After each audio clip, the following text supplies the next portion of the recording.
السلام علیکم ناظرین، الجائزہ چینل میں خوش آمدید۔ ہم نے آپ کو پچھلی ایپیسوڈ میں زبیر نامی نوجوان کے بارے میں بتایا تھا، جو کہ سراندیپ یعنی کہ سندھ سے حجاج بن یوسف کی خدمت میں حاضر ہوا تھا۔ اس نوجوان نے حجاج بن یوسف کو سندھ کی صورتحال سے آگاہ کیا اور ساتھ ابو الحسن کی بیٹی کا خط بھی پیش کیا تھا۔ حجاج بن یوسف نے خط پڑھا اور اس کے بعد اس نے سندھ کے خلاف جہاد کا اعلان کیا تھا۔ ہم آپ کو مزید بتائیں گے اس ویڈیو میں، اس کے لیے آپ سے گزارش ہے ویڈیو آخر تک ضرور دیکھیے گا۔ اگر آپ نے ہمارے چینل کو سبسکرائب نہیں کیا تو ابھی سبسکرائب کریں اور ساتھ گھنٹی کے نشان کو ہلکا سا ٹچ کر دیں تاکہ ہر آنے والی نئی ویڈیو آپ تک پہنچ سکے۔ زبیر اور محمد بن قاسم حجاج بن یوسف سے اجازت لینے کے بعد دمشق کے لیے روانہ ہو گئے۔ چند دنوں کی یلغار کے بعد دونوں ایک صبح دمشق سے چند کوس کے فاصلے پر ایک چھوٹی سی بستی سے باہر فوجی چوکی پر اترے۔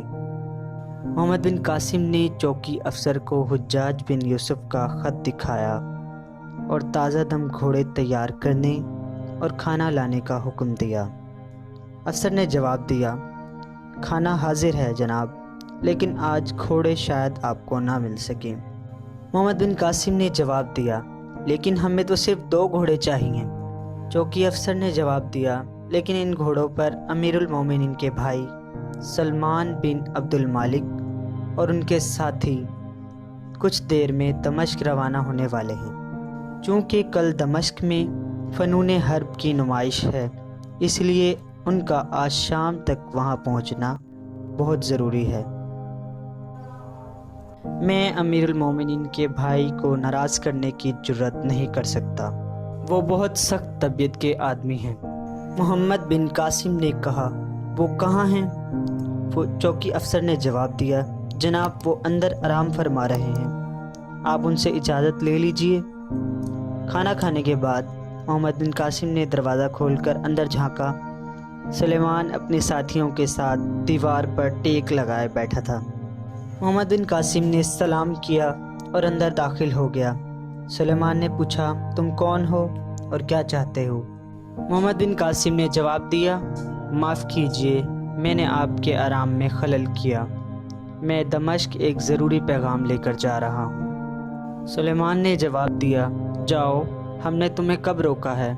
اور اس کے ساتھیوں نے کہکا لگا دیا۔ محمد بن قاسم نے اپنی سنجیدگی کو برقرار رکھتے ہوئے کہا، ہمارے گھوڑے تھکے ہوئے ہیں، میں چوکی سے 2 تازہ دم گھوڑے لے جا رہا ہوں، اس کے لیے مجھے آپ کی اجازت کی ضرورت تو نہ تھی، لیکن میں نے سوچا کہیں آپ میرے جانے کے بعد سپاہیوں کو برا بھلا نہ کہیں۔ سلیمان نے اکڑ کر جواب دیا، اگر تمہارے گھوڑے تھکے ہوئے ہیں تو تم پیدل جا سکتے ہو۔ محمد بن قاسم نے جواب دیا، ایک سپاہی کے لیے پیدل چلنا کوئی آر نہیں، لیکن بس میں جلد دمشق پہنچنا چاہتا ہوں۔ محمد بن قاسم نے اس کی بحث و تکرار کا کوئی جواب نہیں دیا اور چوکی سے 2 تازہ دم گھوڑے لے کر دمشق روانہ ہو گئے۔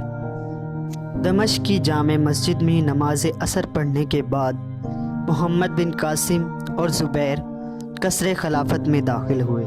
خلیفہ ولید کے دربان نے ان کی آمد کی اطلاع پاتے ہی انہیں اندر بلا لیا۔ ولید بن عبد المالک نے دونوں کو سر سے پاؤں تک دیکھا اور کہا، تم میں سے محمد بن قاسم کون ہے؟ محمد بن قاسم نے جواب دیا، جناب میں ہی ہوں محمد بن قاسم۔ حاضرین دربار حیرت زدہ ہو کر محمد بن قاسم کی طرف دیکھنے لگے اور آپس میں سرگوشیاں کرنے لگے۔ ولید نے یہ محسوس کیا تو فوراً اٹھا اور دونوں سے مصافحہ کیا اور انہیں اپنے قریب بٹھاتے ہوئے کہا کہ وہ مجاہد جس کے متعلق حجاج بن یوسف نے لکھا تھا، میں یقیناً ان کو قابل احترام سمجھتا ہوں۔ پھر ولید نے محمد بن قاسم کی طرف مخاطب ہو کر پوچھا، اور یہ ساتھ تمہارا بڑا بھائی ہے؟ محمد بن قاسم نے جواب دیا، نہیں امیر المومنین، یہ زبیر ہے۔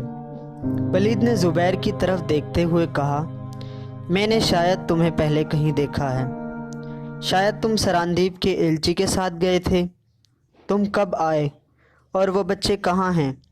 खलीफा की तरह हाजरीन की नज़रें भी ज़ुबैर पर मरकूज़ हो गईं और बाज़ ने इसे पहचान लिया।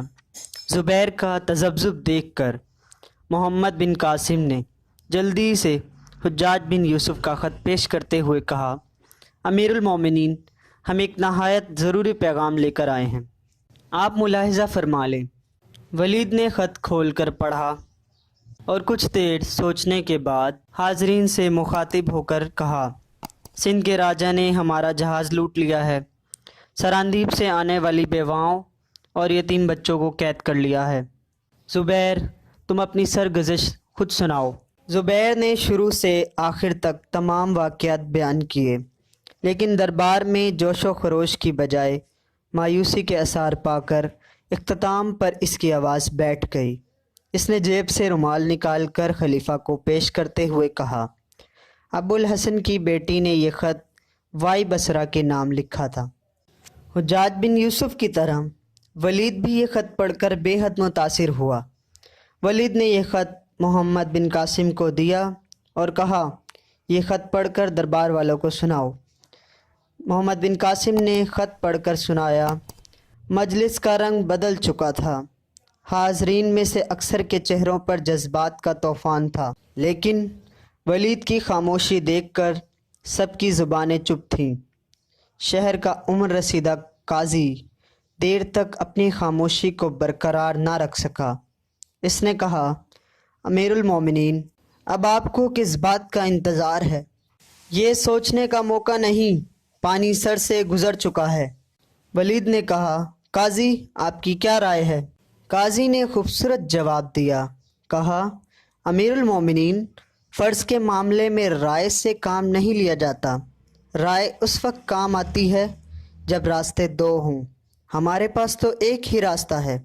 वलीद ने दरबार वालों की तरफ मुखातिब होकर कहा, मैं आप सबकी राय चाहता हूँ। एक ओहदेदार ने कहा, हम में से कोई भी उल्टे पांव चलना नहीं जानता। वलीद ने कहा, लेकिन हमारे पास अफवाज कहाँ हैं? मूसा बिन नसीर का पैगाम आ चुका है, वो उंदलस पर हमला करना चाहता है। दूसरी तरफ तुर्किस्तान में इराक़ की तमाम अफवाज को कतीबा अपने लिए काफ़ी नहीं समझता है। हमें नया महाज खोलने के लिए या तो इनमें से एक महाज को कमज़ोर करना पड़ेगा या और कुछ मुद्दत इंतज़ार करना पड़ेगा। काजी ने कहा, अमीरुल मोमिनीन, ये ख़त सुनने के बाद हम में से कोई ऐसा नहीं जो इंतज़ार का मशवरा दे। अगर आप ये मामला अवाम के सामने पेश करें तो मुझे उम्मीद है कि सिंध की मुहिम के लिए तुर्किस्तान या अफ्रीका से अफवाज मंगवाने की ज़रूरत पेश न आएगी। वलीद ने कहा कि अगर आप अवाम को जहाद के लिए आमादा करने की ज़िम्मेदारी लेने के लिए तैयार हैं तो मैं अभी जहाद का ऐलान करने के लिए तैयार हूँ। ये सुनकर काजी अपने साथियों की तरफ देखने लगा। वलीद ने कहा कि मैं अवाम से मायूस नहीं, मुझे सिर्फ़ ये शिकायत है कि हमारा अहले राय तबका खुद गर्ज और ख़ुद पसंद हो चुका है। इसमें मेरा भाई सलेमान भी शामिल है। जो कुछ लोग मुखलिस हैं वो काहिल और तनासान हैं और घरों में बैठे रूए ज़मीं पर ग़लबा इस्लाम के लिए अपनी नेक दुआओं को काफ़ी समझते हैं। अगर आप सब अवाम तक पहुंचने की कोशिश करेंगे तो हम चंद दिनों में एक ऐसी फ़ौज तैयार कर सकते हैं जो ना सिर्फ सिंध बल्कि तमाम दुनिया की तस्खीर के लिए ना काफ़ी हो। लेकिन बुरा ना माने, आप थोड़ी देर के लिए मुतासिर हुए हैं। आप जाएंगे और कुछ लोगों को ये ख़बर सुनाएंगे, फिर सिंध वालों को बुरा भला कहेंगे और इसके बाद दुनिया और आक़िबत का बोझ खुदा पर डालकर आराम से बैठ जाएंगे, बनी इसराइल की तरह। अगर आप हिम्मत करेंगे तो मैं आपको यकीन दिलाता हूँ कि उम्मत मुसलमान अभी ज़िंदा है। अगर आप लोगों को जहाद की तरफ राग़िब करेंगे तो सिंध के जो असीर कैद खाने में कैद हैं वो बहुत जल्द हमारे घोड़ों की टाप सुन सकेंगे। मैं मोहम्मद बिन कासिम से कहता हूँ, मुझे यकीन है कि तुम मेरी उम्मीद पर पूरा उतरोगे। मोहम्मद बिन कासिम ने जवाब दिया, जनाब, मैं हाज़िर हूँ, जैसा आप चाहेंगे। वलीद और उसके अहदेदारों ने मोहम्मद बिन कासिम और ज़ुबैर पर एतमाद का इजहार किया और नई फ़ौज भर्ती करने की मंजूरी दे दी और यूं मजलिस बर्खास्त हुई। ज़ुबैर और मोहम्मद बिन कासिम منصوبہ بندی کرنے چلے گئے۔ ناظرین، آگے چل کر ہم آپ کو بتائیں گے کس طرح سے محمد بن قاسم نے لوگوں کو جہاد کے لیے راغب کیا۔ ویڈیو دیکھنے کا شکریہ۔ اللہ حافظ۔